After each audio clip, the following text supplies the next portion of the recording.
ప్రభువైన యేసుక్రీస్తు నామములో మీ అందరికి హృదయపూర్వక వందనాలు. ఈరోజు పునరుద్ధాన వాక్యం. కన్నీళ్లు విడిచిచు విత్తువారు సంతోషగానముతో పంట కోసెదరు. కీర్తనల గ్రంథము 126వ కీర్తన 5వ వచనం.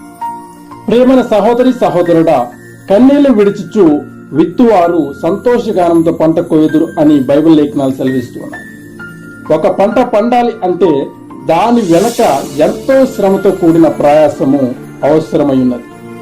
దుక్కి దున్ని విత్తనం వేసి నీరు పెట్టి ఎంతో జాగ్రత్తగా వేసిన పంటను కాపాడుకోవాలి. అప్పుడు నీ శ్రమకు ప్రతిఫలంగా నువ్వు వేసిన పంట ఫలిస్తుంది. ఇదిగో, ఈ రోజు నువ్వు దుఃఖిస్తున్నావని, నువ్వు బాధపడుతున్నావని, నీకున్న శ్రమలు నేను విడవట్లేదు అని భారంతో కృంగిపోయిన ప్రతి ఒక్కరు కూడా జాగ్రత్తగా వినండి. ఇదిగో, నువ్వు కార్చిన ప్రతి కన్నీటి బొట్టుకు ప్రతిఫలం ఉంది. శ్రమ కొంతకాలమే అని లేఖనాలు సెలవిస్తూ ఉన్నాయి. అయితే ఈ శ్రమలలో నువ్వు కార్చే ప్రతి కన్నీటి బొట్టు దేవుని పాదాల చెంత నువ్వు విడవగలిగితే, నీ శ్రమలలో నువ్వు దేవునికి మొరపెట్టగలిగితే, నువ్వు ప్రార్థన ద్వారా నీ శ్రమల విత్తనాలను ప్రభు పాదాల చెంత నాటగలిగితే, ఇదిగో సంతోషగానము అనే విస్తారమైన పంటను కోస్తావు. నీకున్న శ్రమలన్నీ దేవుడు తీసేస్తాడు.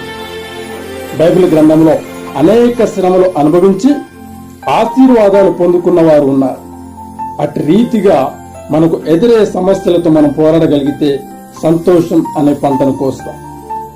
అటు రీతిగా ఉంటారని ఆశిస్తూ దేవుని కృప మీకు తోడై ఉండును గాక. ఆమేన్.